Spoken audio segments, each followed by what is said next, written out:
Hello and welcome to this video, which is going to be one in a series of videos which we were going to be focusing on NLP, linguistics, body language, basically communication skills, and how we can use them to convey certain ideas which are perhaps considered outside the mainstream.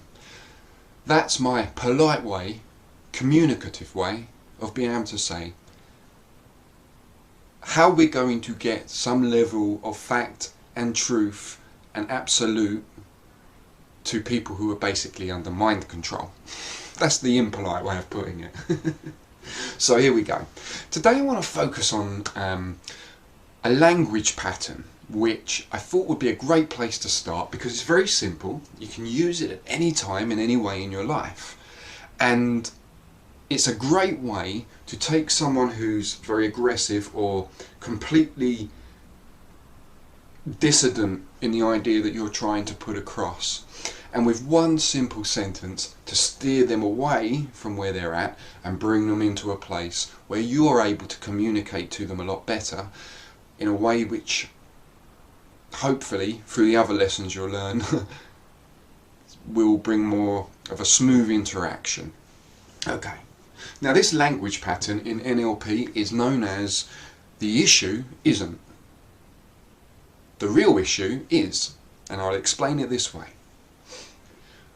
Let's say you're having a conversation with someone, and let's pick something that's pretty inflammatory. Okay, let's go for the big one. And we will talk about this particular subject as a completely separate entity, why it's the biggest and one of the hardest to discuss with people, and how we can actually open up a dialogue with people which is going to make this simpler.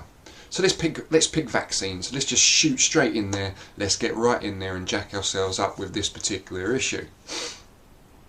Let's say you're discussing with someone that you believe that vaccines are potentially something which is harmful and dangerous.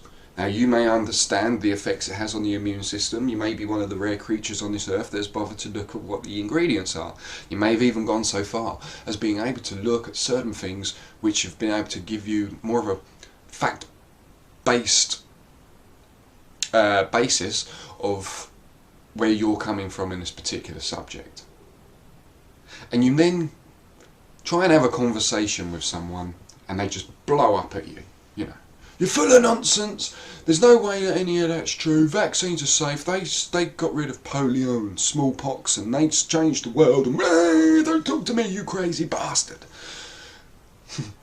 You've been there, right? If you're watching this video, you've probably been there. So this is when this language pattern will come in very handy.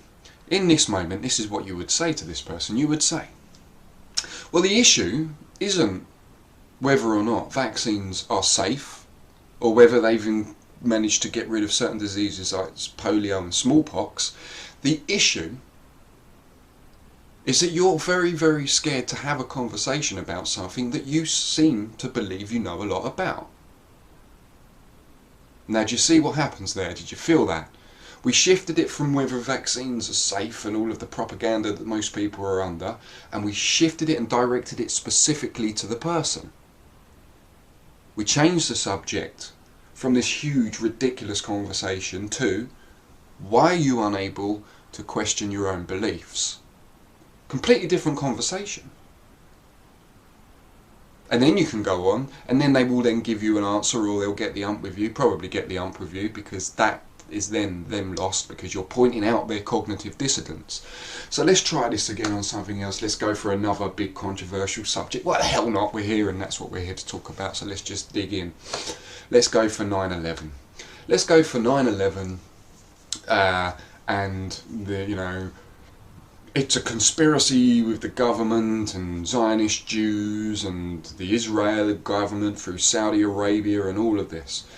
And the person comes back at you, which I'm sure we've all experienced at some point. That can't be true. There's no way that the government could possibly all entwine itself and be able to pull this off. Someone would say something.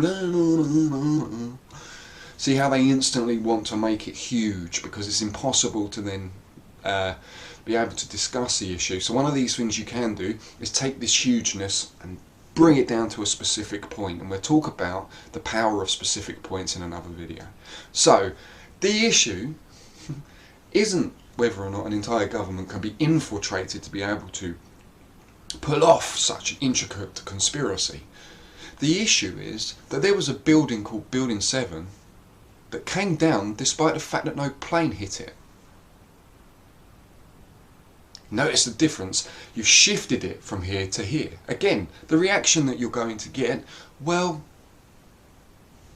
that will differ from some people. If you want to practice this, practice it in your life in very simple ways. If you've got children, for example, and you want them to tidy the room, and they go, I don't want to, I can't be bothered to tidy my room, I don't want, I have to. You can take that big and you say to them, well, the issue isn't whether or not you want to tidy your room, the issue isn't whether or not you can be bothered or why you think you should do it. The issue is, when I went in your room earlier, I nearly stepped on your laptop. And so the question to ask yourself is, do you want something to break before you decide to clean it up? See, that's good, isn't it? It's clever. Now, on that particular example, I've just given you a little bit of bonus material there, because if you tag on a question at the end, you can really steer it off. Okay, you can really steer the conversation where you want it to go. And there's going to be a separate video all about open-ended questions, which are the things salespeople use on you to get you looped around into a process of buying. Because in essence, what we're here is we're selling something. We're selling the truth. We're selling an answer. And so this is a very simple language pattern which you want to start using now in every way. Practice it. Become confident with using it. Because the issue isn't whether or not you know this language pattern. The issue is how you use it. And the question that comes from that is, how many times can you use it today to become more fluent? Aha. Yeah, you see? Now, I'll leave that with you because I want to keep these short, I want to keep them brief. If anyone has any questions, please let me know, and I'm very happy to do follow-up videos which perhaps go into these things in more depth. But each video is going to specify on a technique or an idea or on a concept. If you take all of these things and amalgamate them into your communication process, then you're going to start to notice now changes in the way that you communicate with people. And you're really going to start to feel that empowerment as you realise that these ideas are going to change the way that you are perceived by people as you express these things.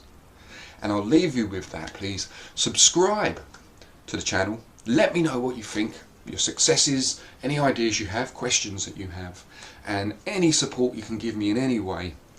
That will really, really help. So thanks again for your time. I look forward to hearing from you all. Until next time, thank you. Bye.